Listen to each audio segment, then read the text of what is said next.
Hello everybody and welcome. I'm Victoria Odenyi and I'm a research fellow located within the UAL Language Centre and the Decolonising Arts Institute. You can find out more about the Institute by signing up for our newsletter at Decolonising Arts Institute at arts.ac.uk.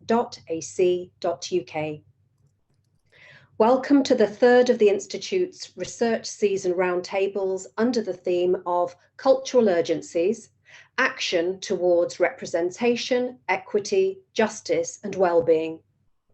All of these are bookable through our events page. Next slide, Lynn. The Cultural Urgencies roundtables are taking place on Tuesday afternoons throughout March, convened by the Institute's research fellows and associates. We began with Decentering Fashion, guest hosted by Professor Shahida Bari, with colleagues from the Cultural and Historical Studies Department at LCS, plus guests from the VNA.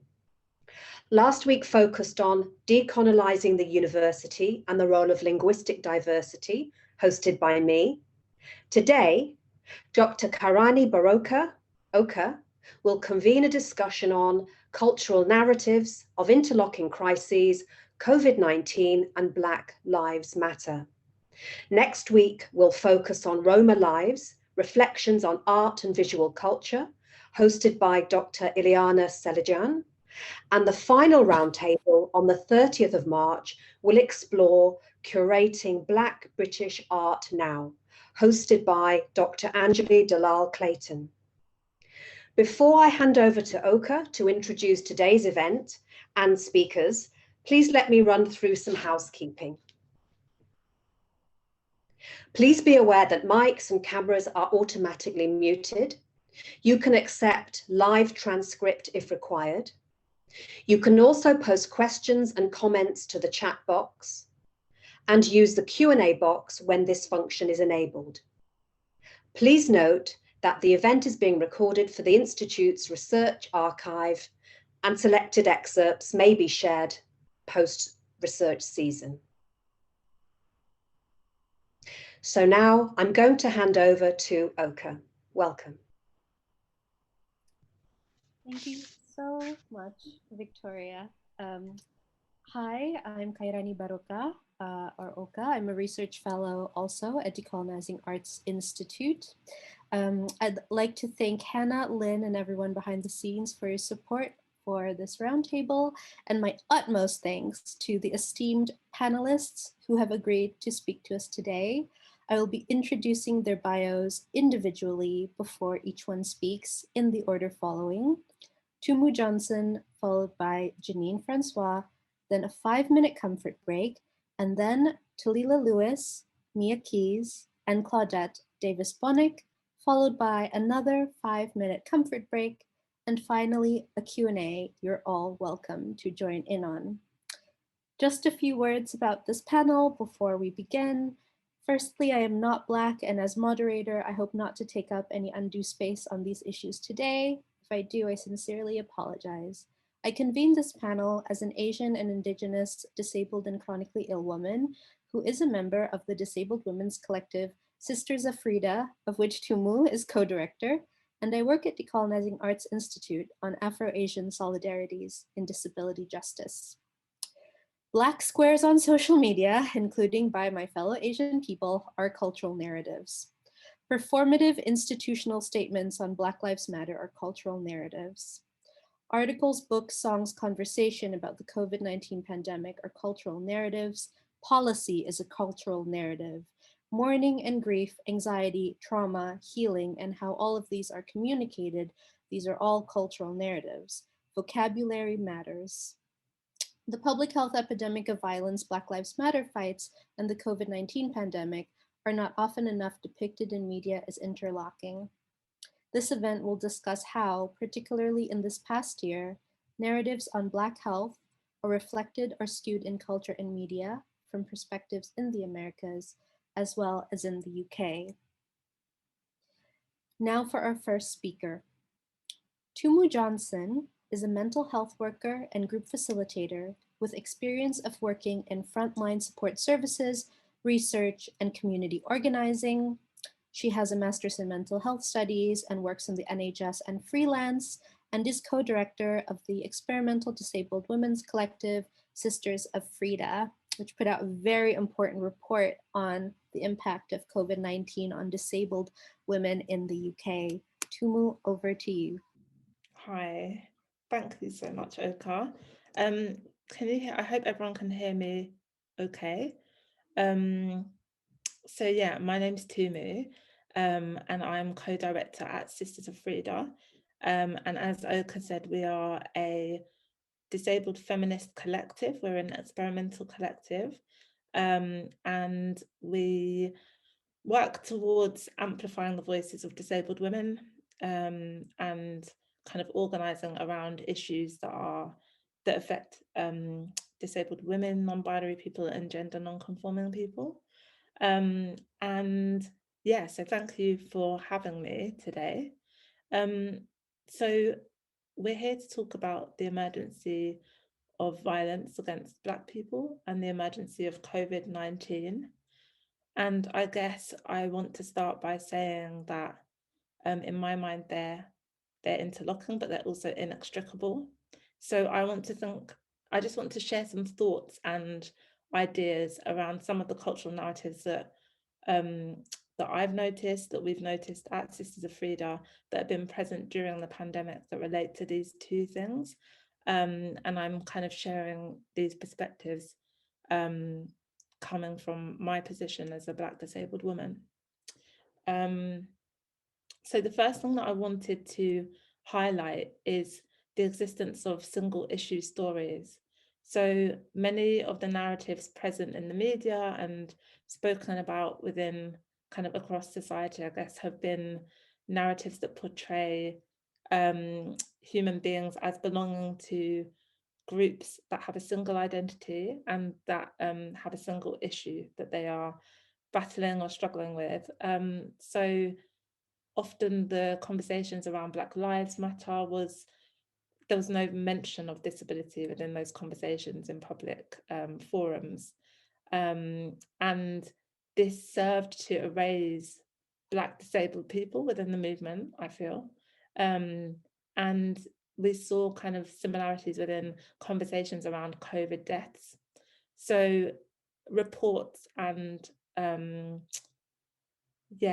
reports and conversations around disproportionate deaths within the disabled community, and reports around disproportionate deaths of people who were categorized as Black and minority ethnic were seen as distinct, and there was little conversation about the overlap. So very little highlighting the compounding effects of ableism and racism and how that served to heighten the risk of death in terms of the pandemic.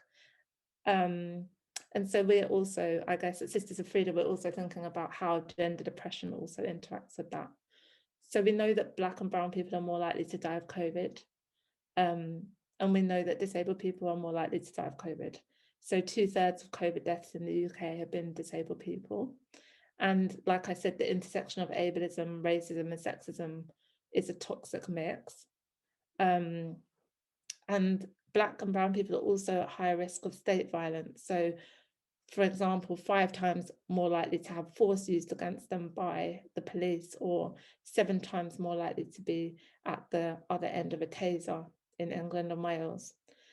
But when we think about Black people and disability, so Black disabled people, they're at an even heightened risk. So if somebody is deaf or has a mental health diagnosis or a learning disability diagnosis, they're at an even higher risk of state violence and are at the receiving end of more and often more extreme state violence.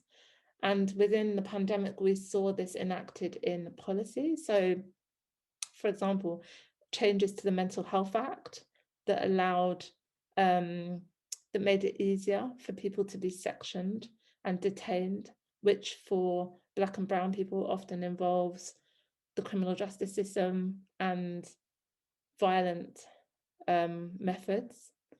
And yeah, like Oka said, the Sisters of Frida briefing that we commissioned explored the experiences of disabled women during the pandemic and kind of the intersection of disability and gender. So women spoke to us about the impact of things like PPE shortages. So people who were providing care or support and who were coming into their homes being unable to use PPE, putting them at heightened risk, or difficulties with food shopping. So being unable to obtain food during the first few months of lockdown.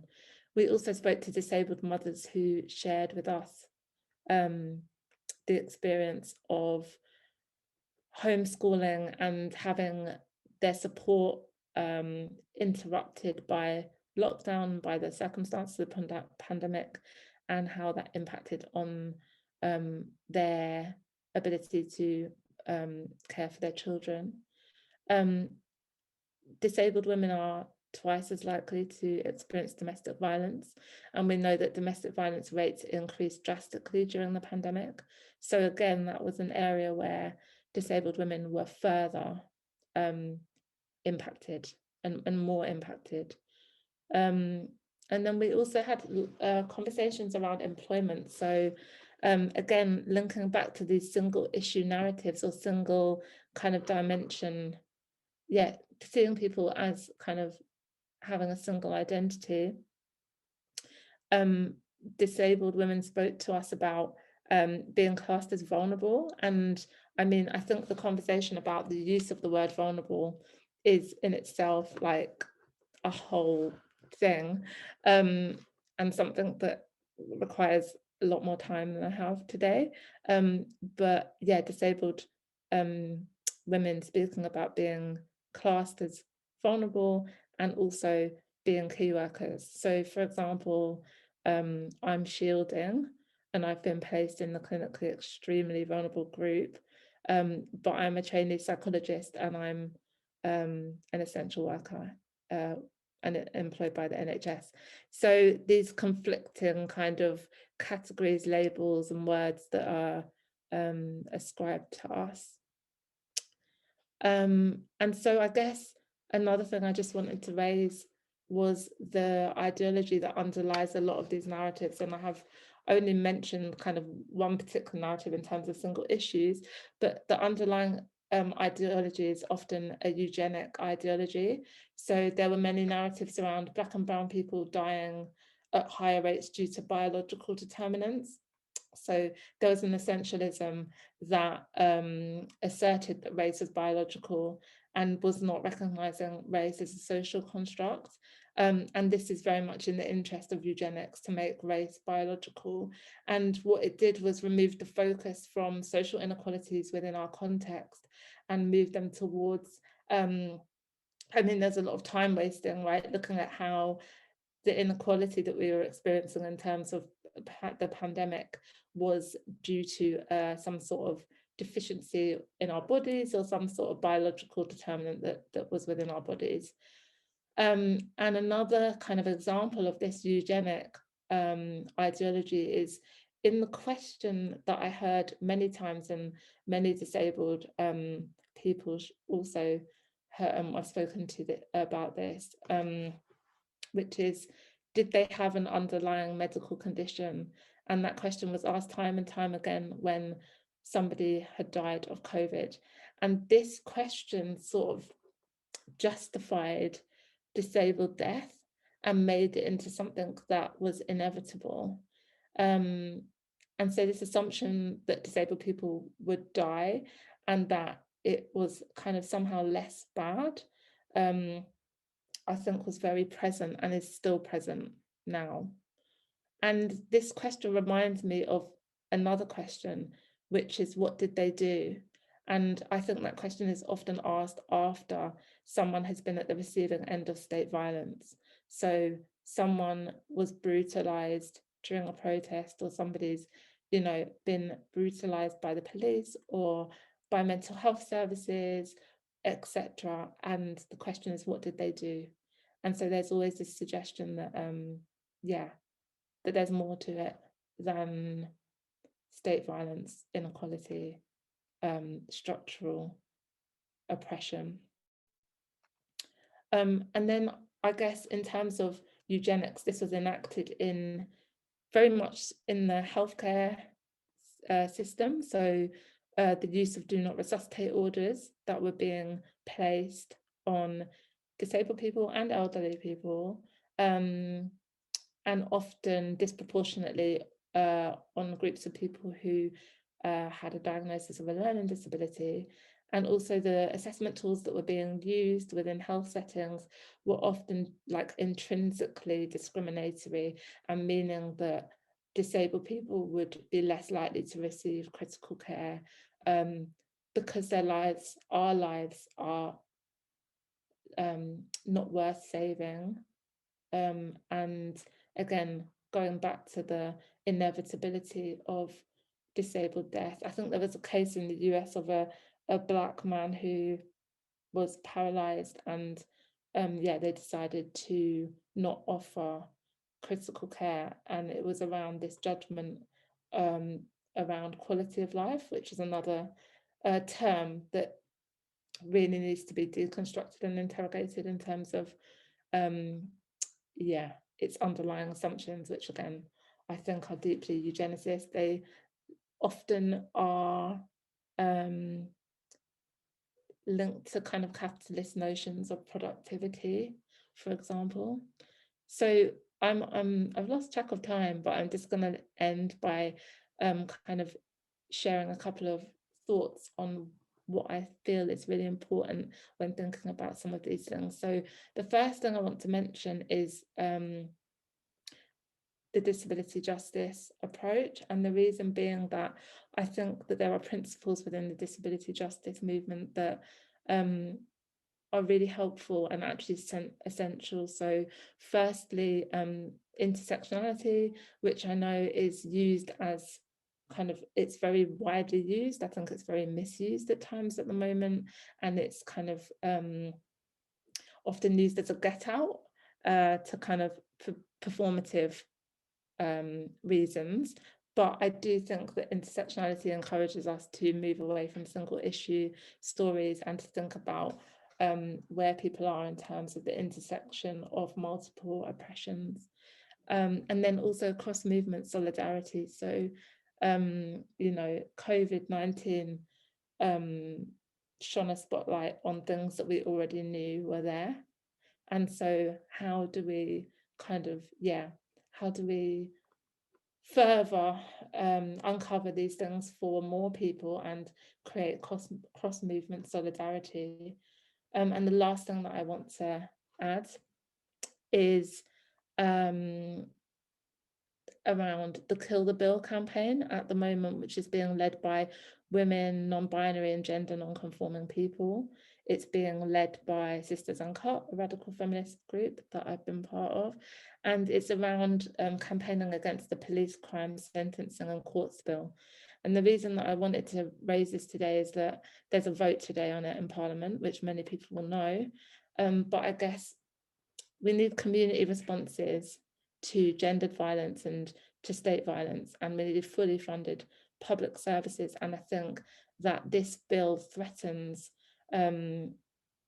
what is at the core of any chance of us reaching liberation. And I think that's we need to be able to resist, and we need to be able to organize against these things. All of the progress that's been made has been made via grassroots struggle. It's not been handed down by powerful institutions or systems, and we need to be able to continue to protest and organize for our liberation. And so this bill threatens that.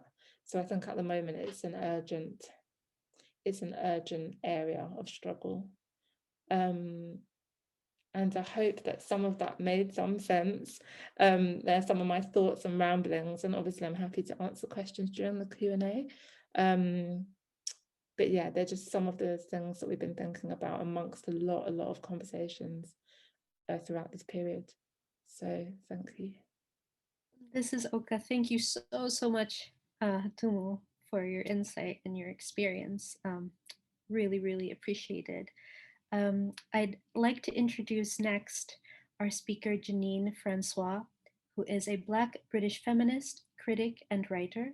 She is the acting course leader for the undergraduate course BA Culture, Criticism, and Curation at Central St. Martin's, and has set up the University of the Arts London's first ever hip hop cultures module, as well as establishing the Royal College of Art's first ever hip hop studies reading group as a visiting lecturer. Just a small note that we got a suggestion from Talila earlier to please say our names when we're speaking for access reasons. Thank you so much, Janine. It's such an honor to have you.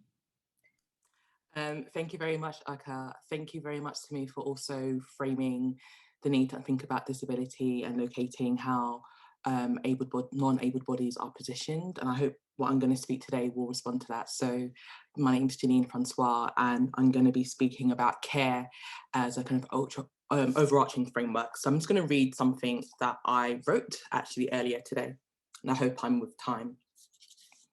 Oppression is designed to accept social inequalities as part of the natural order of life, where some of us are simply winners and losers in a system designed to produce winners and losers.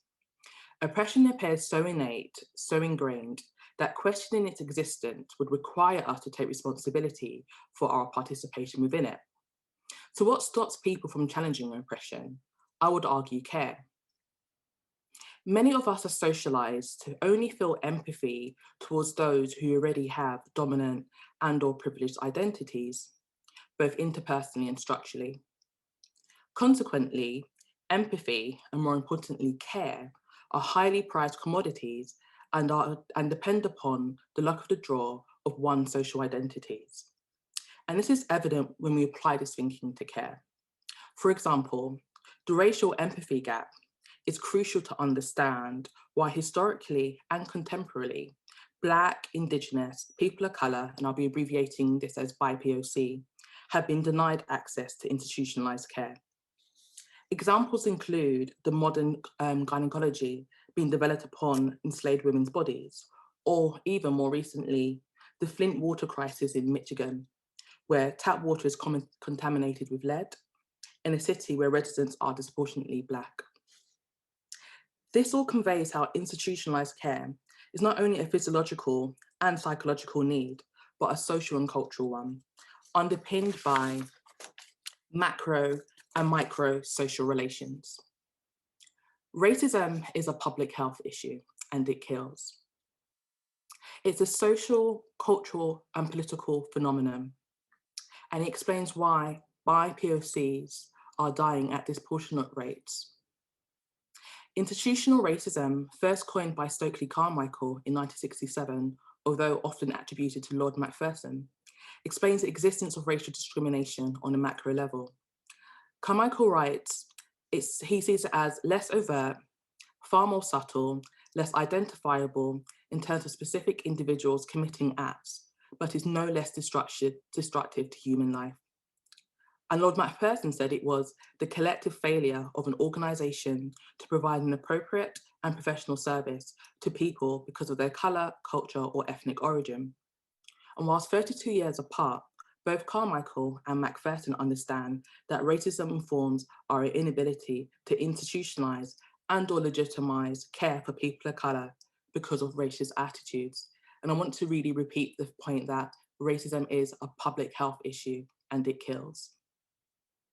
The re-emergence of Black Lives Matter movement in 2020 proves just that. With the brutal killings of George Floyd, Ahmaud Arbery, Tony McDade, and Breonna Taylor, to name but a few, are not mere coincidences. However, the UK is not innocent either. Sarah Reid, Mark Duggan, Cherry Grace, and earlier this year, Mohammed Hassan.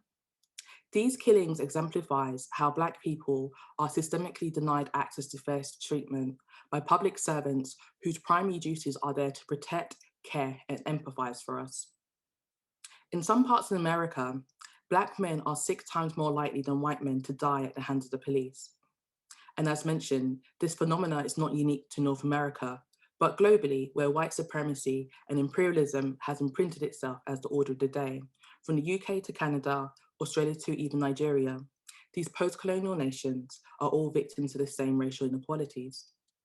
Even the NHS, an institution whose sole purpose is to care for people, fall foul to institutional racism. It has been revealed that Black women in the UK are 4 times more likely to die in childbirth than white women, and that Black and Asian people are disproportionately dying from COVID. The critical Black race scholar, Kimberly Crenshaw, would describe these injustices as intersectionality. A concept that understands how people with multiple oppressed identities experience injustice in how they overlap. When contextualizing how bi-POC lives are rendered as disposable and cheap, we see how interlocking systems of oppression determine which bodies are valued and cared for and which ones are not. This explains how multiple forms of oppression are inherited systems that get mapped against marginalized and privileged bodies, which are exacerbated by laws, policies, and practices designed to uphold the humanity of white, Western, cisgendered, heterosexual, able-bodied, Finn citizen men. Angela Dutt and Daniel Kofel believe care has been defined as a species of activity that includes everything we do to maintain, contain, and repair our world, so that we can live in it as well as possible. This includes our bodies, ourselves, and the environment. To think radically about institutionalized care as an ethics of care is that it's not rooted in the humanity of privileged bodies. And it's first to challenge the notion of humanity itself, who the Jamaican academic Sylvia Winter would argue is an outcome of coloniality. If the previous discussions had about the lack of institutionalized care for bi-POCs, whether that's via healthcare or the police, are examples of our dehumanization, now is the time to consider how to dismantle the notion of the human and to champion an ethics of care, where various forms of oppression, like labor rights, decolonization, anti-racism, climate injustice, are seen as interconnected and intersectional issues. Thank you for listening. Thank you so very much, Janine, for that. Really appreciate you. Coming up, we have a 5-minute comfort break, which will be followed by our next speaker, Talila Lewis. So we'll see you here in 5 minutes. Thank you so much. Okay.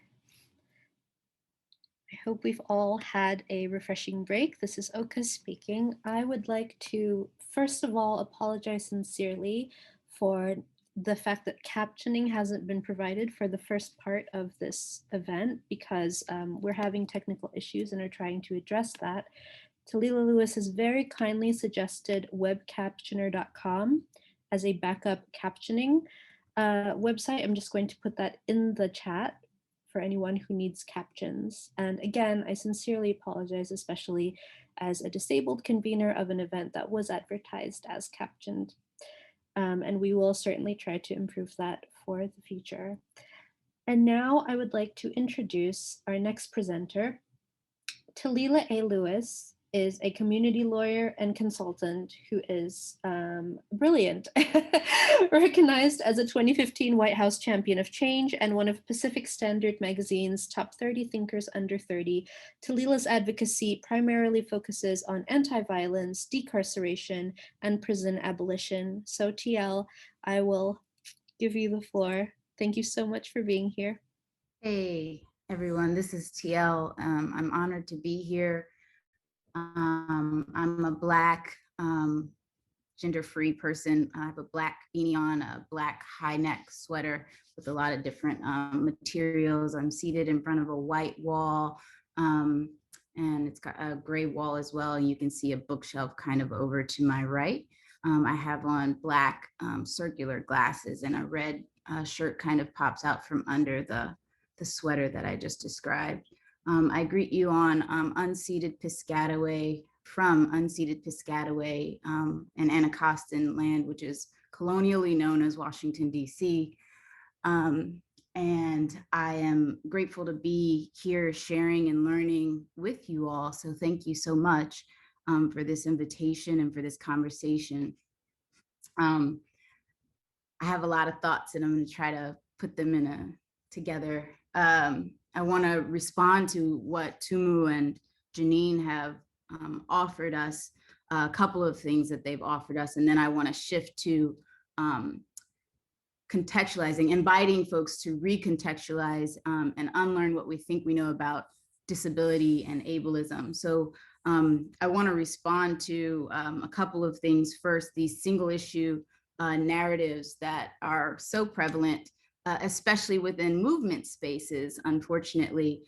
So I'm part of the Harriet Tubman Collective, which was a collective of Black, disabled, blind, deaf, mad folks who had to respond to the erasure of disability within the vision for Black lives. And that was after a lot of conversations. And I think that this is not necessarily the space to have deep conversation about that, because Black folks and Indigenous folks have our own conversations in separate spaces. But I want to name that in response to that, a bunch of Black disabled folks put out what's called the, it's completing the vision for Black lives, disability solidarity, completing the vision for Black lives, responding directly to exactly what Tumu is discussing, the complete erasure of disabled folks as being disproportionately represented in the medical carceral apparatus. I don't disconnect the medical and carceral, because in particular in the US context, they can't be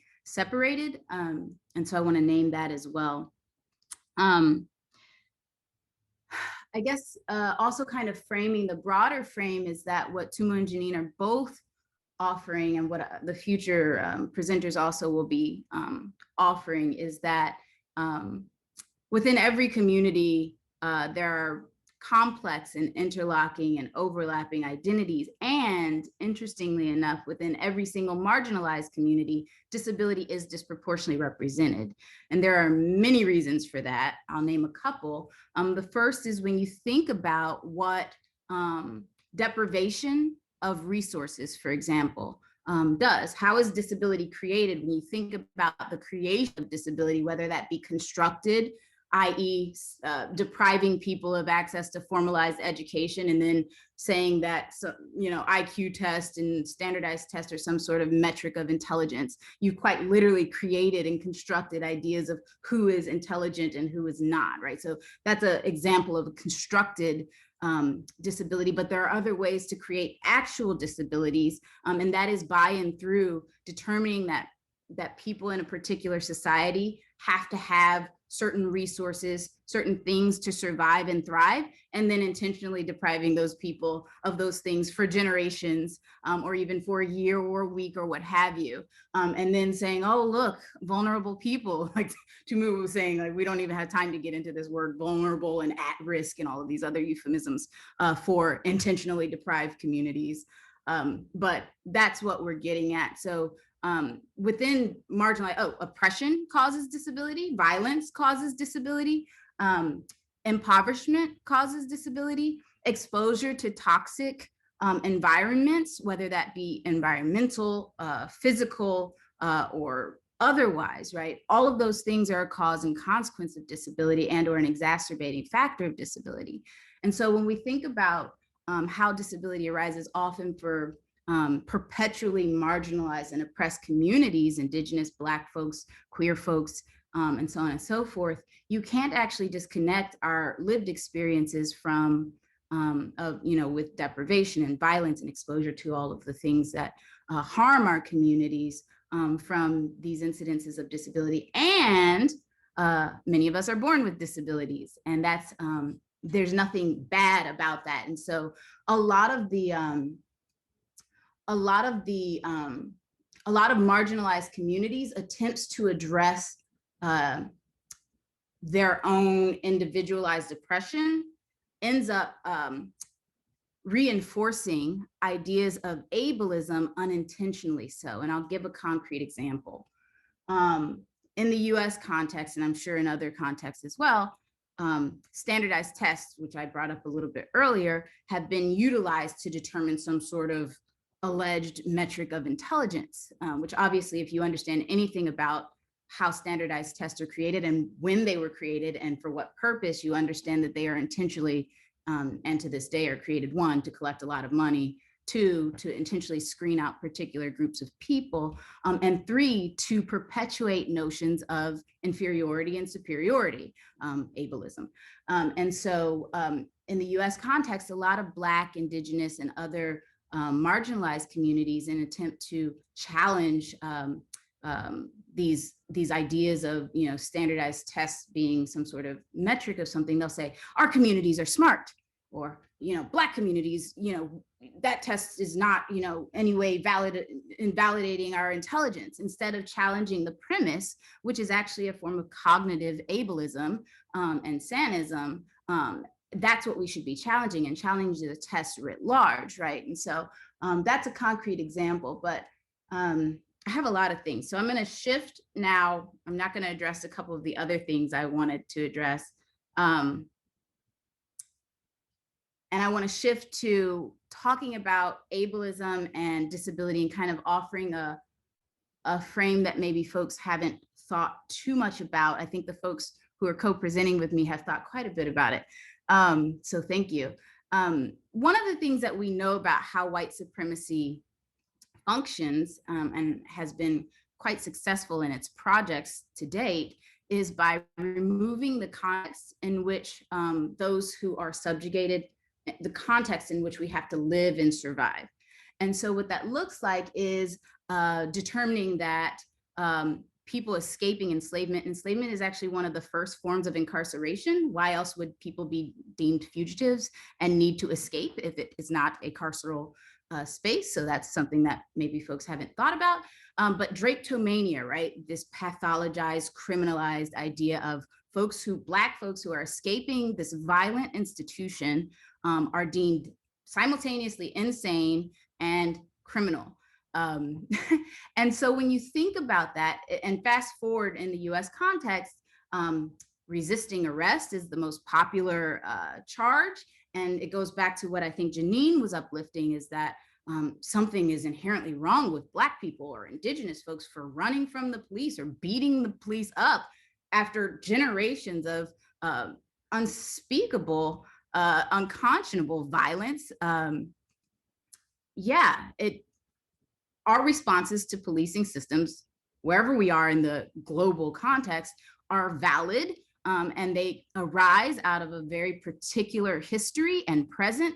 And those things are often removed or erased from these narrative conversations, especially by news media, by white folks, and by other folks who've been indoctrinated by white supremacist logics. And then it leaves Black, Indigenous, and low-income folks out looking as though something is wrong with us, or that we have some sort of strange behavior. Oh, why didn't they just put their hands up, right? And that's how this narrative enters the picture, as opposed to like, why didn't we remove policing systems from those communities and ensure that the communities had what they needed to survive and thrive, sans medical, carceral, industrial complex interventions and violences, right? And so that's what I mean by this. And it also, there's a particularized theft of Black and Indigenous and other marginalized and terrorized folks' responses. So you'll find the police will say, oh, I feared for my life, or, you know, oh, they had superhuman strength, and all of these other obnoxious and false narratives about what was actually going on, when in fact the people who were fearful for their lives were the people who are now unfortunately deceased or terrorized, like survived these violences. But that part gets erased. And that's what I mean. And there's an intentional theft of our valid emotions and motions in response to these violences. So I want to name and uplift that. And so now I'm going to just briefly touch on, and then I'll allow the next person to offer something. My concerns with how white mainstream disability communities globally have colonized disability and ableism. So I have one presentation I call Sharing Disability and Owning Ableism. Sharing disability because white folks have constructed the narrative about what disability looks like, whose disabilities are valid, what evidence you need to have of having disabilities to have access to resources and programs and services, some of the supports that Tumu and Janine were offering up, whose body, mind is worthy of vaccination, is worth or worthy of saving. These sorts of things are all forms of ableism. And yes, they may be racialized or genderized or otherwise couched in some sort of other constructed idea in our society, but at the heart of every single form of oppression is in fact ableism, right? So you can't actually disconnect. It is quite literally radical. Like the word radical means, all encompassing, all influencing. You cannot have racism without ableism. You cannot have cissexism without ableism, because at the heart of those, every form of oppression is this idea about inherent worthiness, value, beauty, appropriateness of behavior. And all of those ideas are based on whatever society you're in, the majority's constructed ideas about what is normal, what is good, what is valuable, what is beautiful, and so on and so forth. And so I think one of the reframings that I hope folks will take away from this conversation is like, who has disability, whose disabilities are valid, and what is ableism, if not the valuation and assessing of value of body minds based on societally constructed ideas of really problematic things. And so I guess I might pause there. I guess just while we're on the topic of anti-Blackness, naming that anti-Blackness is at the heart of ableism. And that's why even non-disabled Black people and Indigenous folks experience ableism, notwithstanding their identity as disabled or not. So I'll pause there.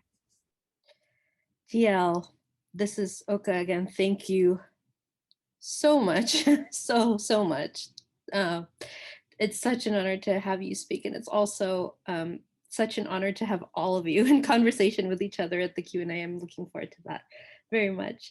Up next, we have Mia Keys, who is the first director of Health Equity Policy and Advocacy of the American Medical Association's Center for Health Equity, a pioneer. She is the former, although hate the word pioneer as a, to connote somebody who was forging ahead, doing wonderful things. She is the former policy, in terms of colonization, she is the former policy director of the Congressional Black Caucus Health Brain Trust and health policy advisor to Congresswoman Robin Kelly, Democrat from Illinois. The National Minority Quality Forum recognizes Mia as a 40 under 40 leader in minority health. Mia Keys, it is such an incredible honor to have you here. Thank you so much for being with us. Oka, it is my absolute pleasure, and kudos to you and to your team. And also, I'm so excited to be in the presence of my co-panelists. This has been so far, and I know it will just continue to burgeon into not only just a warm and uplifting space, but we're calling out, issues of incredible significance. And I imagine that these conversations that we're having now, we'll be able to talk to people 30, 40, 50 years from now, hopefully, inshallah, especially because we're talking about saving lives and we're not apart from that call, and so what I want to just uplift today has to do specifically with engaging the lenses of health equity, of justice, of anti-racism in the effort of pushing forward these narratives that are significant to the political moment, but then also just very briefly talking about the significance of policies and where medicine stands today with all of that during this pandemic crisis. And I don't think it's an exaggeration to say that we're veritably at war to save lives in this pandemic crisis. And let me also just back up and say, so similar to TL, I'm also here in Washington, D.C. I live not very far from the Capitol. And over this last year, it's just been everything that's been happening, that's been on the television. I see it from my front porch. I hear it when I'm walking outside.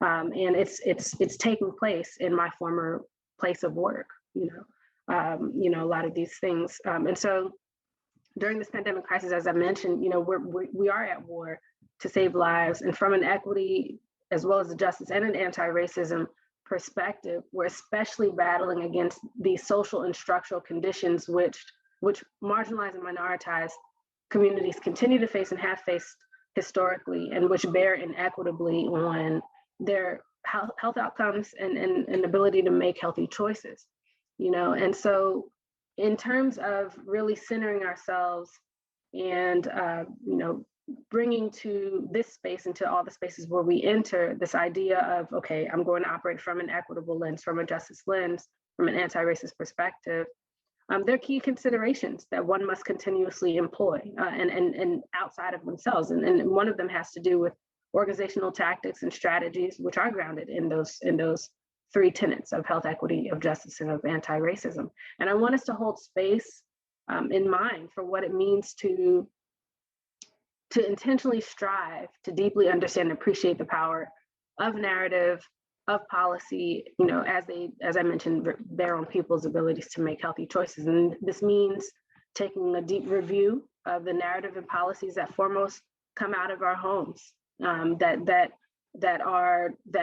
run the programs that we run, you know, that occupy the spaces and the academies and the organizations where we spend, you know, where we make our living, you know. And so that is where I operate from. But I do want to be careful to not assume that we're all operating under the same definition of equity, the same definition of justice and anti-racism. And so right now, I just want to briefly talk about what equity is by saying what equity is not, because sometimes there is a conflation, and I don't necessarily feel like it's amongst all of us here at all. But certainly people in our lives might conflate the idea of equity and equality. And I think it was Tumu who made this point earlier, that language matters, or maybe it was Oka. But equity is not equality, right? Equality, if you were to think about it in a philosophical sense, is to each the same thing, right? Irrespective of need, it's to each the same thing. Everybody gets the same thing. And according to the WHO, equity, on the other hand, is the absence of avoidable or remedial differences, excuse me, among groups of people, whether those groups are defined socially, economically, demographically, geographically, and so on. And the opposite, of course, of equity is inequity, which here in the US, the Centers for Disease Control and Prevention would note that inequities are a type of unfair health difference, which is closely linked to social, economic, and environmental disadvantages that adversely affect groups of people, right? And so, not that I'm trying to get so very bogged and into a tight definition, but I think it is important that we walk away with, you know, the basic understanding that equity is both, you know, in this case, where equality is the mindset that to each the same, equity is the philosophy of to each according to need, but it's also a strategic process, right? So, you know, from a moral standpoint, with respect to Black Lives Matter, with respect to numerous other movements at various intersections, we can argue the significance and the need for equity. Not everyone's going to always meet us there.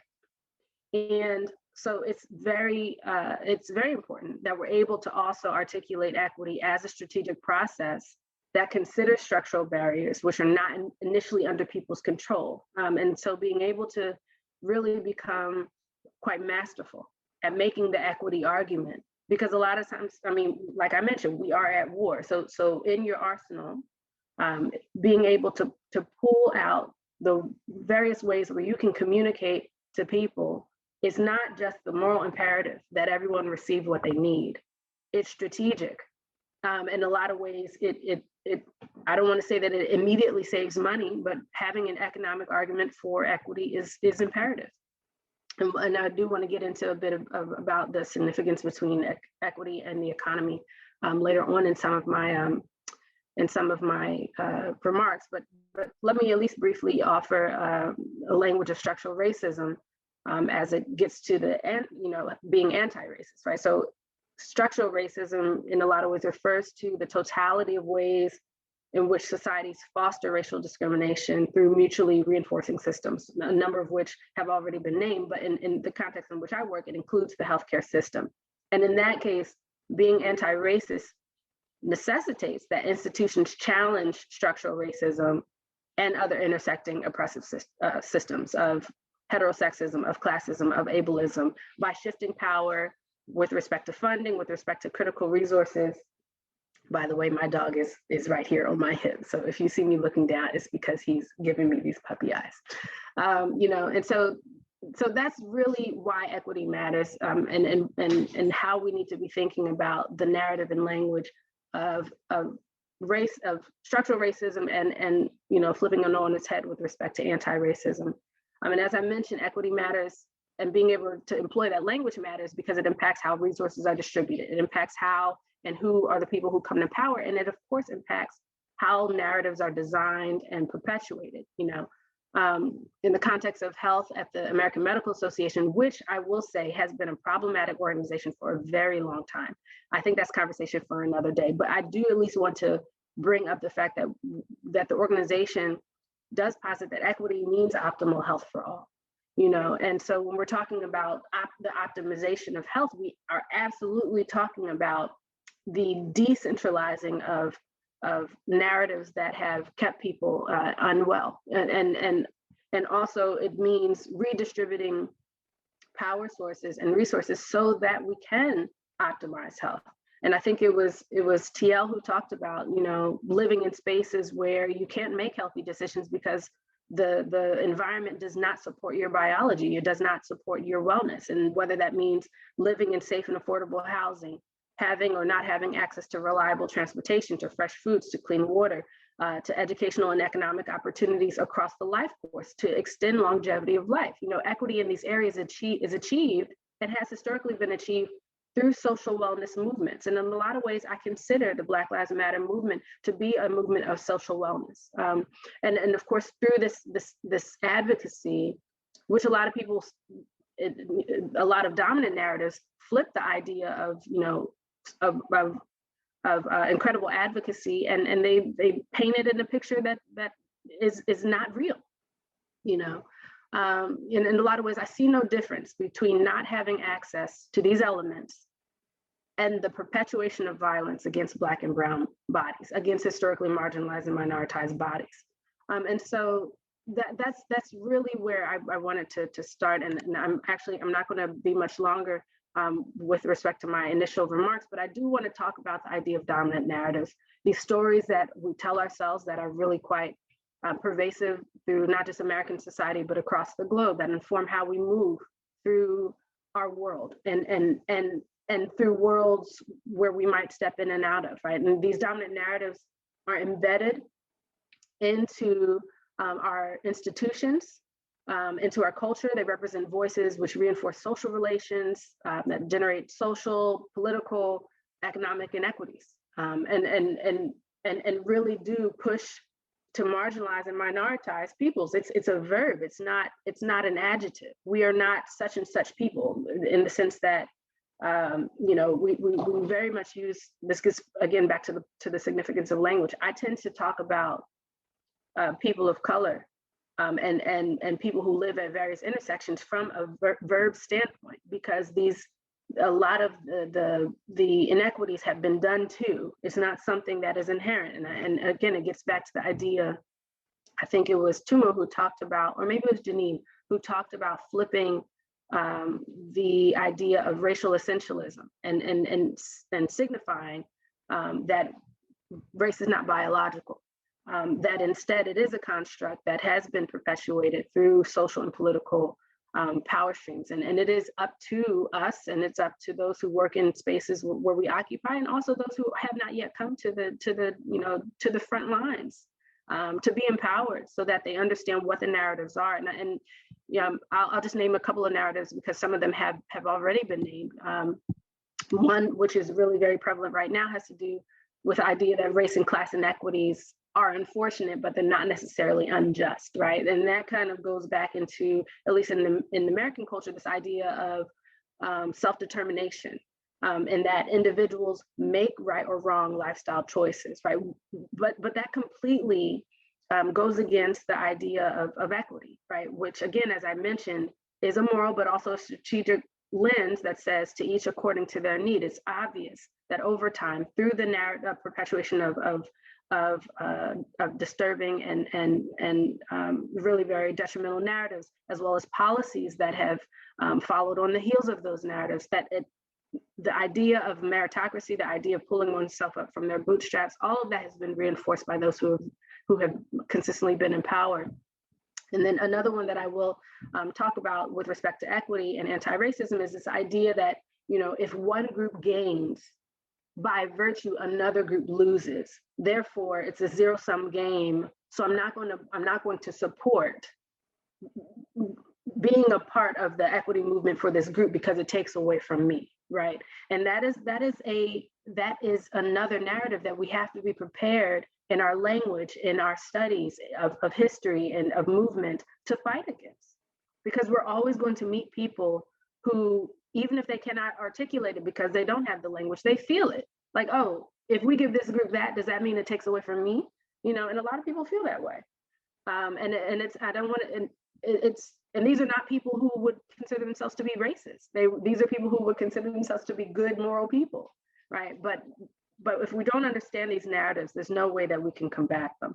And so I think I'll end by just saying that right now, we're, you know, because we are at war, this movement requires for us to be very, not just courageous, but also strategic. Well, rather not just strategic, but also courageous to reimagine what dominant narratives, the harm that they cause, and the violence that they bring about from those who are invested in maintaining the status quo, but beyond that, because that's kind of ethereal, but this idea that, okay, again, getting back to the zero-sum game, what does it cost me, a person who, and I'm using the colloquial me, the non-marginalized, minoritized me, what does it cost me to invest in an equity agenda, a justice agenda, an anti-justice, anti-racist agenda, right? And to in a lot of ways, it means relinquishing not just comforts, but ideas that uphold power. And we've got to be really very surrounded, not only by our tools that we give ourselves through study, that we avail to ourselves, certainly through community, right? And that's really where it comes about. And again, I appreciate forums like these because we are able to uplift one another and share our work. We've got to do the hard work also, not so much of doing the work for those who aren't yet here, but being valiant and boisterous in our voice with respect to ensuring that people understand what anti-racism is, justice, and are committed to equity in all ways. So I'll stop there. Oof, yeah, this is Oka again. My God, I'm gonna be replaying these recordings for a long time. Indeed, valiance, valiance, valiance. Thank you so much. Our final speaker for initial remarks today is Claudette Davis Bonik, who has been teaching for a number of years at University of the Arts London's College of Fashion, seeking to overturn barriers for disabled people in fashion creation. Claudette, I'll give you the floor. Thank you so much for being here. Thank you. This is really difficult to follow, you fantastic ladies. This is teaching in higher education has always been something that has been on my heart. I think I fell into teaching. I'm actually neurodiverse myself. So it's really troubling sometimes for me, when I see students being marginalized purely because of their color. And when you try to tackle this from talking to your colleagues, I haven't just taught at LCF, so I'm not just referring to them. But when you're trying to talk to other people about what they're doing, it's almost as if they can't see that they're doing something that's wrong. And when it comes to Black Lives Matters, I'm thinking, how can they appreciate what we mean by Black Lives Matters if they don't actually appreciate us as a human being with rights, with feelings. And, you know, there's so much that I just said that resonate with me. You see the young people trying to do their best, and they're being knocked down at every corner, and you're trying to lift them up, and you're trying to get them to lift themselves up and to see beyond what is happening now. And I think they can't always do it on their own. They need support from the teachers. And it's that fight that we teach our children to have that matters. It's not just seeing that they are what other people think they are, but who they really know they are inside. And we think of other people who've done things for us in England here, like the Mangrove 9. Whenever there's October, there's always lots of these programs coming out, but I think the Mangrove 9, they fought really hard and fast. They were sort of like the British version of Black Panthers, if you like, but they fought against sus laws. They fought against all those things that was detrimental for Black people. Racism has always been around, and until people start to look at things in a totally different way, white people start talking about truths instead of half truths, and being without their fear of us. How can you fear? Why do you want to fear someone if you don't understand someone? Then get to know them, then you won't fear them. Why are you in fear? What have you done so that you feel so fearful? Everybody needs to work on that. So I think the way that the media has skewed things is by perpetuating the half-truths and the lies and the misrepresentation. So we think of, I think it was Sterling who recently, through COVID, the time of COVID, has actually shamed the government by making sure children had food and they were able to read and just doing things. And it goes so far, and then people break that down into, oh, that's long enough, we don't want to go to do this anymore. They put footballers up against each other. There was recently, I think it was Sterling, he'd bought his mother a house and he was showing off, but a young white footballer, when he bought his house, he was glorified. And so there's always this way that the media is always trying to set the cat among the pigeons. And it's no different in education.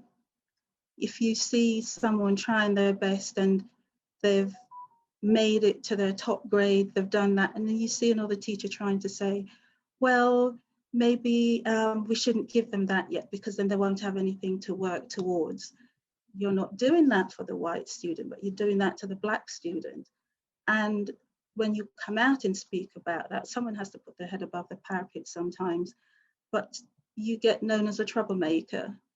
And these things, they're not going to stop happening just because someone doesn't put their head above the parapet. And that's why we've, I suppose what I'm trying to say is we've managed to get stronger and fitter because of people like Angela Davis or someone who stuck their head above the parapet, Stokely, as you said. But we can't all be like that. We all have to fight from your own strength. And we see that people talking about recently in the paper again, where it was skewed with the Colston, tearing down the Colston statue in Bristol. And the way that was skewed is, you know, what's happening here? They're going off again. These Black people are going off again. they fail to talk about the fact that for many, many years, people have asked for this to be taken down and to be put in a museum, and for the people of Bristol to actually know what this man is about.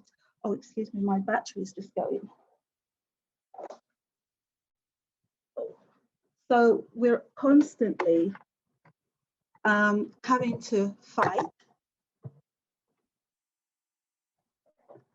We're constantly having to justify who we are. And I think one of the most amazing things is how little English people know about their own culture, how they were involved in slavery, how they treated people. So people like Enoch Powell went to the Caribbean to invite Black people to come here. By the time I reached England when I was 11, he'd had enough of us. So he was talking about the streets are going to run with blood of the Black people. But also lots of people, they've now suddenly sort of hooked on Windrush. And I think we've got to be careful sometimes when we just put one narrative out there. So they've hooked onto Windrush, that's when we came, but they're unaware of the fact that they were housed underground in underground bunkers that they built for the war at Clapham Common. The half-truths need to stop to be told. They're younger people than myself who are unaware that we actually, Black people actually fought in the First and Second World War for Britain. So the educational system needs to broaden their library out a bit, quite a lot, not just a bit. When it comes to things like COVID, the mistrust, again, that comes from so much. We can think about what the Tuskegee problem with the men and the syphilis. And yet they were never, when they did find the cure, they didn't cure them. They used them as guinea pigs and then just threw them away because their lives didn't matter. They're giving Native Americans gifts of blankets with disease, but that's all brushed under the carpet. And somehow the truth has got to come out to have a foundation that we can all build on. And the re-emergence of the Black Lives Matters, they will never understand, some people will never understand fully what that means until they can accept that what they think they know is not built on truth. We historically mistrust all these things that they perpetuate because they haven't regained our trust. They haven't tried to rebuild what they've destroyed. And until something like that happens, I don't think we will fully trust them. When one of my colleagues earlier said something about the historical mistrust that they've perpetuated. So, you know, we're now looking at COVID with Johnson & Johnson. And it wasn't so long ago we were talking about how what they were doing to their baby powder. And suddenly we're supposed to trust them wholeheartedly because they've developed vaccines for COVID-19 so rapidly. When people are telling me that they've been given phone calls from the NHS to say that they suggest that one vaccine is better for them than the other, straight away your mind starts to go to other things. And we have to take our lives into our own hands and make judgments. And the judgments are based on historical facts.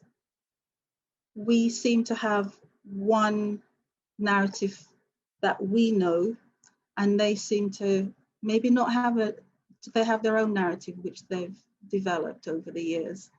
And they don't see us as meaningful people with just as much to give to the world as they have done. Our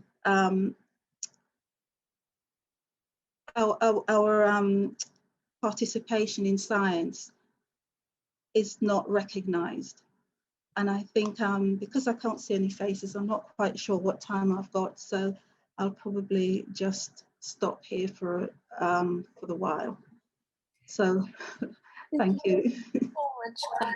I really appreciate what you've said, especially from an arts educator's perspective. This is Oka again speaking, because yes, there are so many racist acts, small and large, within education that are perpetuated, that are so difficult to quote unquote prove, quote unquote point to, right? And act upon, and to act upon with, you know, appropriate impunity in many cases. So now we'll have a 5-minute comfort break for all of you before rejoining here in 5 minutes. Thank you so much for staying with us. We'll see you soon for the Q&A. And please do put any questions in the chat. You can type them and I'll send them on, say them to our participants. Thank you so much. Okay, and now we will begin our Q&A. I'm very excited about this. We have a question from Victoria Odeni, who asks, I am interested in how panel experts define Black with a capital B or Black lowercase b. Who is or should be included or excluded? Thank you. And I will leave it to anyone who wants to respond to that from the panelists.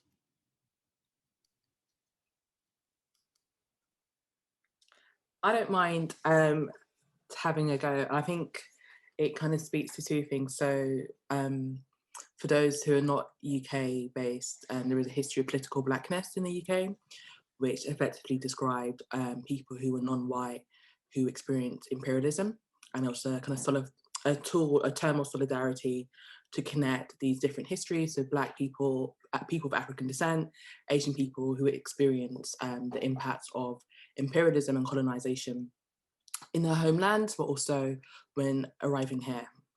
So I really personally respect that history, because I think it's important to think about language that kind of allows for cross-racial solidarity for colonized people. Personally speaking, I use Black to define people of African descent. And the reason why I choose to root it in that kind of particular vocabulary is the ways in which, when we think of Black bodies, who are the Black bodies that actually come to mind? And when we're describing such Black bodies, who comes to mind? And often it's someone whose body looks similar to mine. This doesn't mean that other groups of colour, other racialised bodies do not experience systemic racism or the inequalities of race, but I think there is something very particular and unique about the experiences of people of African descent, not only in relation to chattel slavery and the transatlantic slave trade, but also the moment before, right? I'm always interested in, we can talk about plantation economies, whether that's in North America, South Central America and the Caribbean, but there's a whole period of 200 years prior to kind of the project of the plantation of contact between Africans and Europeans. And so what is that history? What is that relationship?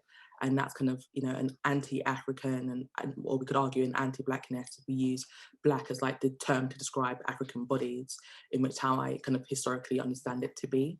So I think that for me, there's an important historicizing of Black and whose bodies refers to it as, but also the contemporary importance to see that maybe political Blackness really only exists in the UK context, and perhaps maybe there's other vocabulary that we can use that enables cross-racial solidarity to understand how different racialized people experience marginalization, but also colonization and imperialism. Thank you so much, Janine. This is Oka again. Yeah, I didn't realize that political Blackness existed until I came to the UK. And I was like, this is an Asian person. Why are they being described with lowercase b Black? Victoria says, thank you, Janine. So if anybody has any responses to Janine's contribution or anything else, please do feel free to type it in the chat. In the meantime, I have a question, if I may, about vocabulary and how it manifests in activists, policy, and education spaces. Speaking about language, how police brutality isn't thought of all the time as a quote unquote public health crisis, and COVID-19 pandemic effects aren't thought of all the time as quote unquote racial violence, even though it is, right? So this is particularly for Mia at the American Medical Association as Director of Health Equity, but also to all of you, how does this make the fight more difficult? So I had to go and grab my favorite blanket just because I feel comfortable with you all. So I hope that's all right. So I do want to start by saying that you're absolutely right, Oka, that the phenomenon of police violence, of state-sanctioned violence, has lived in the justice sector for so very long. And it goes back to, I think it was something that TL may have been saying, or a number of you have said it, but TL said it as well. You know, I'm talking about the intersection, the overlapping of really the carceral system with the medical system, right? And how our medical system had never really been designed with marginalized and minoritized people in mind, in terms of supporting wellness. But the justice system was specifically designed and had specifically been designed, at least in the US, with Black and brown bodies, not even people, Black and brown bodies in mind, because the US transitioned quite abruptly from a space where the economy was based on Black bodies, based on brown bodies. And it took really the 13th Amendment to establish this idea that, you know, really everyone was free from labor, from forced labor, unless they were found to be criminals, right? And criminals for all kinds of sites. So that was really a way to then bring Black and brown bodies back into a space where the economy could still thrive on free labor. So I bring that up because when you're talking then about wellness, when you're talking about upholding public health, we have to fight against that long history of then bringing the conversation back into the space of health. And the thing is, the public health space is a lot better than the medical space with having conversations around what Sir Michael Marmot talks about as the social determinants of health, right? How where you live, where you play, where you pray, where you work, and eventually where you die, how that impacts our health. The justice system does not have those conversations, and not in the way that we need for it to. And so at the AMA, we've been grappling with the organization's own role with perpetuating that history, with not interrogating that history. But recently, over the last year, there have been a number of things that have happened that is helping the staff internally to grapple more formally with the language that we use. But the House of Delegates, which, by the way, the AMA is run by a House of Delegates, it kind of operates like its own Congress, passed 3 different policies just in November. So one has to do with declaring racism to be a public health threat, right? And really moving physicians to consider what that means in terms of their own practice. The second has to do with denouncing the use of race as a proxy variable in clinical trials and medical research and in education more formally. And then the last one has to do with biological, with you know, really countering that race again is not biological, it's socially constructed. So, and then also the AMA came out and declared police violence to be a public health threat. That doesn't mean that all physicians who are a part of the membership understand or even uphold that, but for the organization of close to 300,000 physicians across the US and across the world to be able to say, this is what we believe, we do anticipate there being movements toward more sophisticated language, toward bringing the language around wellness out of the carceral system, out of the justice system, and really being able to unpack it more with greater sophistication and greater conviction from the public health and medical lens. But I think Tumu wanted to add something, so I'll hush up there. I think TL wanted to jump in first, so I'll just pass it to TL first and then Tumu, if that's all right. Thank you so much, Mia. This is Tia. I'll be super brief about this. One, I want to challenge all of us on our language around carceral systems not to use the word justice, because what we know in every context is that systems that label themselves justice systems are quite literally not. They're harmful and violent. And so we want to challenge ourselves to not say like the justice system when we know that it is not meting out justice for the vast majority of people, especially those of us who are multiply marginalized. So that's the first thing. The second thing is I want to trouble and complicate our understanding of what carceral medical complexes were created to do. So if we go back to the 1840 census in the US context, what we found were the 3D schedules, the number 3 and then the letter D, 3D schedules, which were purportedly counting the number of defective, dependent, and delinquent. Of course, they were focusing on Black people, but they said that they were tracking all of the people. And shockingly, this is during the time of enslavement in the US, formalized enslavement. Enslavement actually still exists, which is another conversation. Purportedly, the levels of delinquents and deviants who were freed Black people were higher, and same thing with levels in the 1880 census. Allegedly, Black people in the freed North and northern Black people had higher incidences of insanity and idiocy and things of this nature, right? All to perpetuate the idea that forced enslavement and labor and other violences against Black peoples was for the greater good of Black people, and that white folks, in fact, were doing a favor to Black and Indigenous folks for perpetuating this sort of subjugation and violence.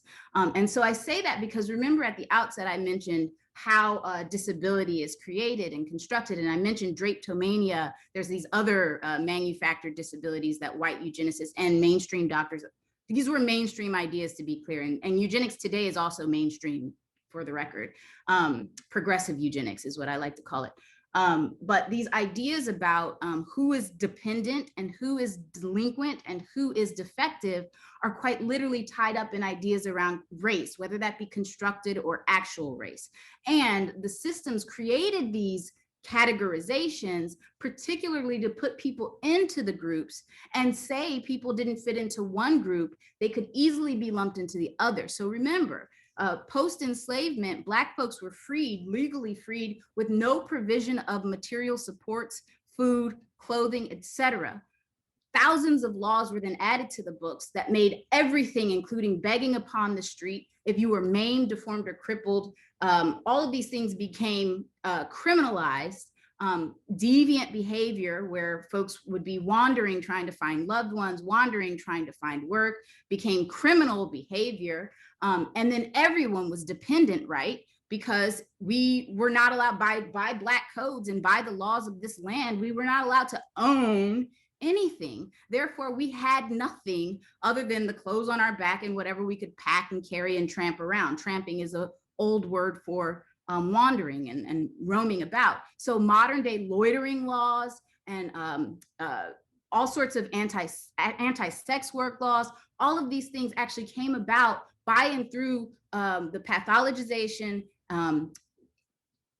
constructed ideas of dependency of Black folks and delinquency of Black folks. And so this is why you can't actually end pathologizing of Black folks and their behaviors. So this is why when we're talking about the medical carceral complex, we have to be very clear about these histories. And it goes back to what Claudette said about unearthing these truths and shining the light on them so we don't keep perpetuating these violences. And so that's what I wanted to add for now, and I'll be quiet.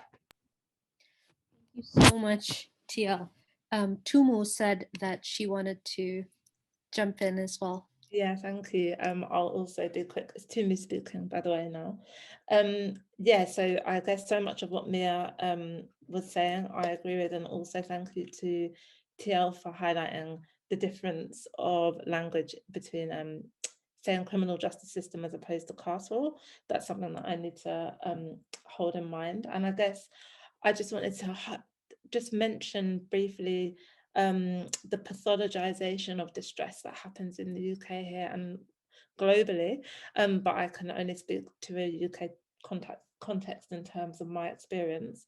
So I'm a trainee psychologist, and one of the things that I think is really important is to think about how we construct this idea of mental illness in the UK, how distress responses are pathologized, and there's often no acknowledgement as to how structural forces create and maintain distress. And I think somebody mentioned earlier diagnostic constructs. So, for example, IQ tests were created, and they are used currently to determine like diagnostic criteria for what we would call a learning disability in the UK. And that those diagnoses allow, for example, the detainment of disabled people within residential facilities that on the surface look like places of care, but actually they are, in my mind, often very similar to prisons. And they basically remove people's liberty and autonomy. And also just to quickly mention this idea of trauma-informed care, trauma-informed mental health services, and often these provisions are thinking about trauma, again, on an individual basis, using constructs of PTSD without any acknowledgement of structural trauma, not recognizing racism as a trauma. And so, yeah, I guess just very individualized conceptions of distress. And there's so much to talk about in that, but I think it's really important in terms of thinking about the question that somebody asked around public health. So yeah, just this mainstream kind of mental health services not at all recognizing any of this as a public health, was falling into public health, and actually framing it very differently within medical terms and pathologizing yeah, distress, I guess. Thank you, Tumu. This is Oka again speaking. And TL just dropped a link to our buddy Alice Wong's Disability Visibility Project, which is an amazing website. The article Abolition Must Include Psychiatry. So thank you, TL. We have a question from the audience. David Cross asks, thanks to all the speakers for sharing knowledge on these vital issues in such a rich and stimulating way. Could any of the speakers address the issue of framing work towards justice and freedom as a fight or a war? While white institutions hold a monopoly of violence and coercion, the dominant white narrative positions people of color as a violent threat. Coming again to language, the use of fight and war. Would anyone like to respond to that? Fight and war, and considering people of color considered as a threat.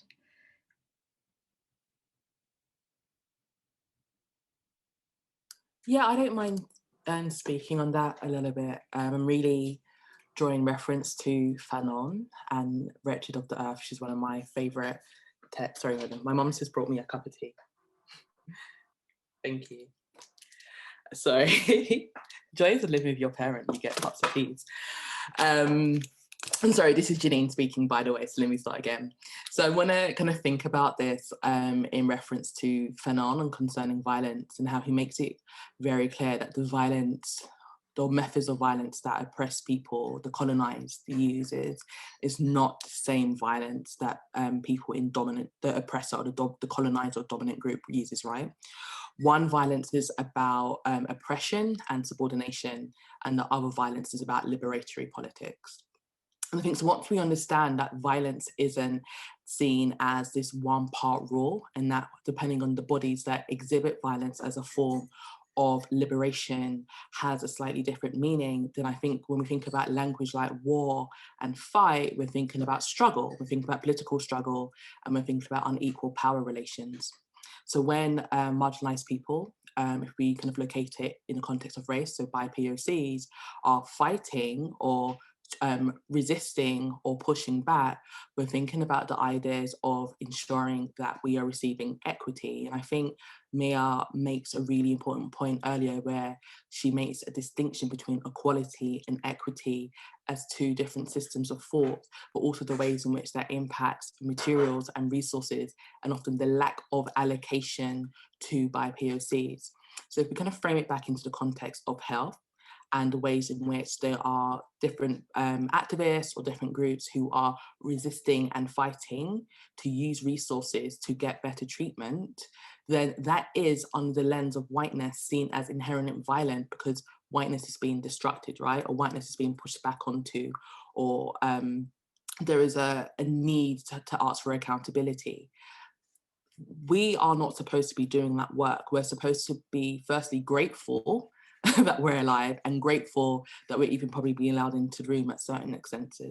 So when we show ungratefulness and push back against systems of power, TL kind of really frames it well, we are pathologized as being a threat, we're pathologized as being violent, when often we're asking for very basic needs. The other aspect that I want to think about here is the ways in which systems of power and design and equity are designed to constantly frame the marginalized person or the oppressed person as a threat to the order of how things are, right? So when we are asking for better treatment and better rights, it's seen as we are trying to destroy the natural order of things. And so oppression often makes itself seem like this is how things should be, this is how things are, and it's like an innate, supposed natural process. Of course, it's not, it's completely socially constructed.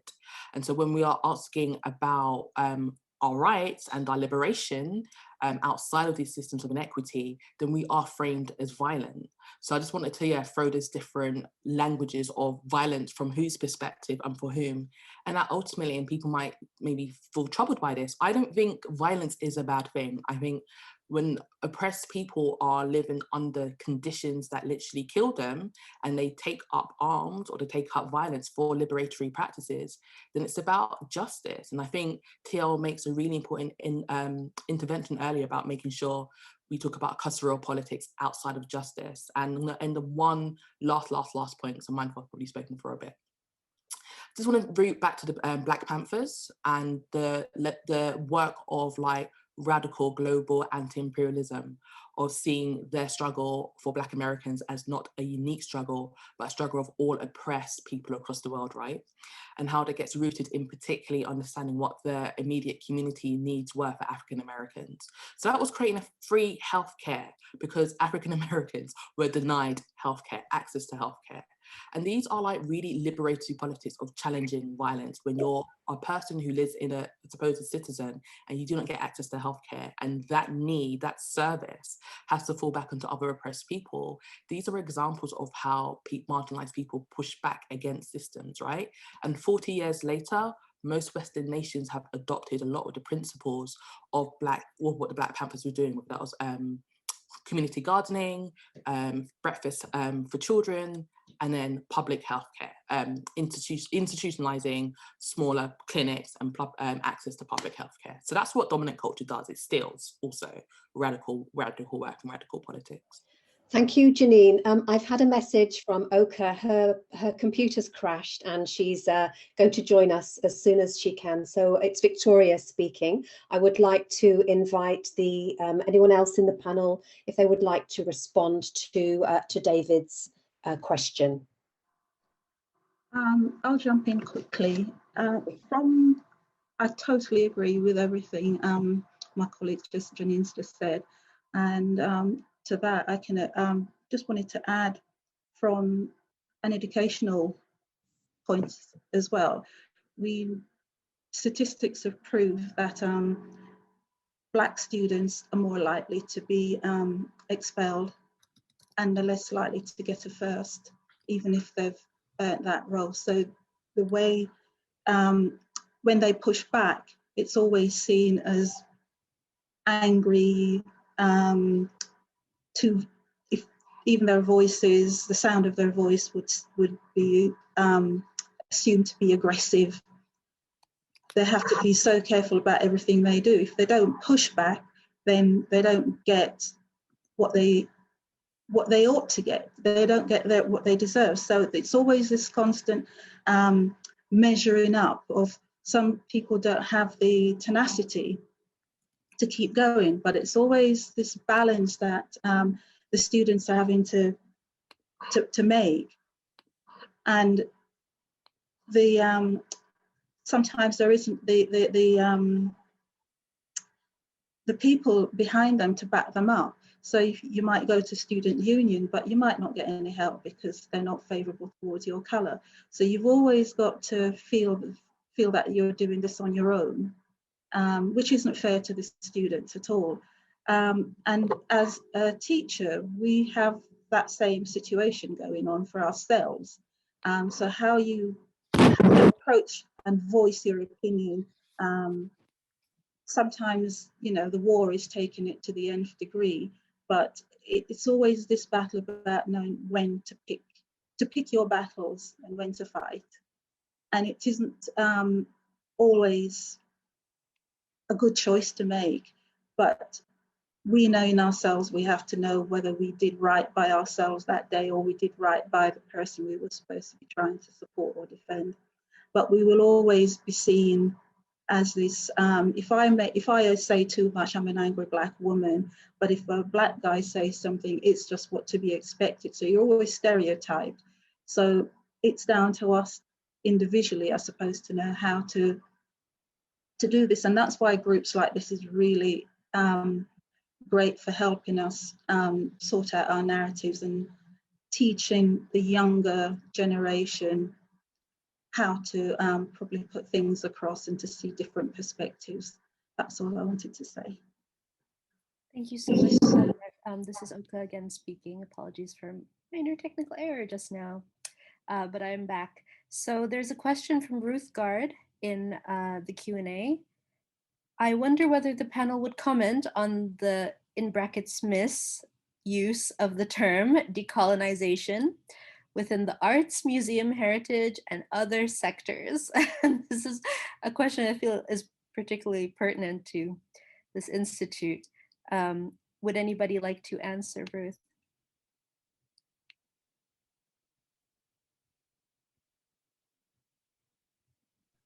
Can you repeat the question, please? Of course. She says, I wonder whether the panel would comment on the, in brackets, misuse of the term decolonization within the arts, museum, heritage, and other sectors. There's a lot of ways in which the term decolonization has been misused within arts, museum, heritage, and other cultural sectors. I'm not sure if anybody, also if anybody from the audience would like to pipe up, that's also very welcome.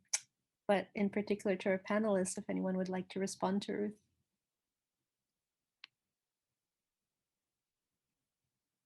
I don't mind speaking, though this won't be the last time I speak, because I'm mindful I've spoken a lot. So I don't think colonial institutions can be decolonized. What I think we can do is work towards the process of decoloniality, which I think is something slightly different. So it means that we're always in progress of understanding our interconnections to what colonialism is. And I always think about colonialism incongruent to white supremacy as an ideology, right? And the reason why I think that to be true is the fact that it's a slightly indiscriminate ideology. So long as someone is reproducing it, and not necessarily a white body, a brown body or a black body, it's still being reproduced. Of course, there are then material systemic impacts on who and which bodies gets rewarded or benefited out of it. So when we kind of understand that it's an ideology or an essence or source that any one of us can fall victim to reproduce the, imperialism and white supremacy, and that it's not essentialized or particularly rooted in one such racialized identity. Often we see it as rooted only in white bodies.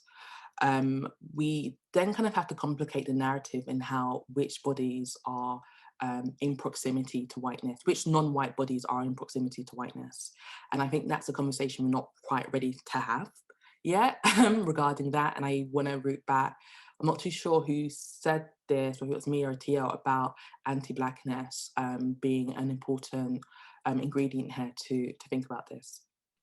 And so because we don't quite like having messy, complex, entangled, quoting Jada Pinkett Smith here, conversations about what coloniality actually is, then we can't really even begin to think about what decolonization is, because I think we're still working out what coloniality is. And maybe, and I just speak for my own researches, I'm more interested in working out what was colonization, what was coloniality. And once I'm in the space of thinking about that process, then I feel like I'm in a space to think about how do you undo, or how do you unlearn or deprogram and reprogram into something else. And I think we're wanting to skip many steps towards a very kind of like supposed end process without thinking historically. And I want to kind of root back to the point that David mentioned here. I'm a Black Marxist, so I always think about historical materialism in this as well. And when we don't locate historical materialism regarding to so much of the points that TL was talking about, which kinds of body experience, the dehumanization of ableism, I would argue the material conditions is inherently incongruent to that. We can't even think about who is present and who's not present in the institution, let alone what reading lists we need to be doing, right? And then the other point is that we see what dominant culture does really well, which is commodify and co-opt the narratives of the oppressed. So right now we see decolonization as reading lists, as, oh, make sure we got a few brown, non-white faces teaching, or make sure we've got Stuart Hall on the list. That's the stuff that we should be doing already. Like, that should have been in present, you know, like that's nothing great. The real work is thinking about the systems and the structures that keep people out, right? And how do we actually redesign them to include people with the, like I said, with the understanding and acceptance that we work in colonial institutions. And once we accept the institution is colonial, then we can probably think about how do we enact a decolonial process. Yes, thank you. I was in the middle of typing in the chat. The institution is colonial. Thank you so much, Nii. This is Oka again. Yes, TL said, yes, Tumu would like to add something. Yes, please, Tumu. Thank you, Janine. That was, yeah, I agree with everything. And I think I just wanted to add something that TL mentioned earlier about ableism being present in all types of oppression. And I think speaking from kind of working in mental health services that are kind of psychiatric dominated, we're not having conversations about ableism yet. So it kind of makes me not laugh, but I find it absurd, this idea that we can decolonize like mental health services or mental health provision without being able to, like Janine said, have messy conversations, have conversations that are more complicated. And often a lot of the anti-racist, quote unquote anti-racist work that is happening, that I've witnessed, has been around reflective practice groups, or like Janine mentioned, reading lists, or yeah, and there's still like not an understanding of what it is we're trying to decolonize. So I think like we're still so yeah, I don't think it's really possible, but we can work towards something, but we have to understand what it is we're dealing with in the first place, and we're not there yet. Thank you, Tumu. This is Oka again. A brief quote from Native American scholar Nick Estes: post-colonialism, have they left? As a Native American, because it's still very much a colonial world. Absolutely. And thank you again to TL for earlier mentioning, you know, the colonization of the word ableism by white disability groups. Thank you so much. So we have 3 minutes left. If anybody would like to say anything in particular, please do speak up. Thanks to all of you so much for attending, for participating.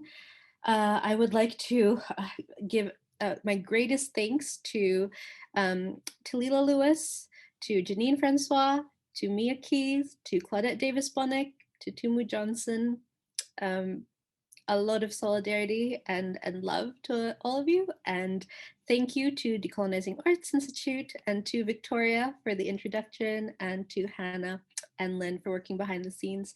I would just like to say that the captions will be available in the recording that will be released. So there's that. And thank you all so much again. Thank you.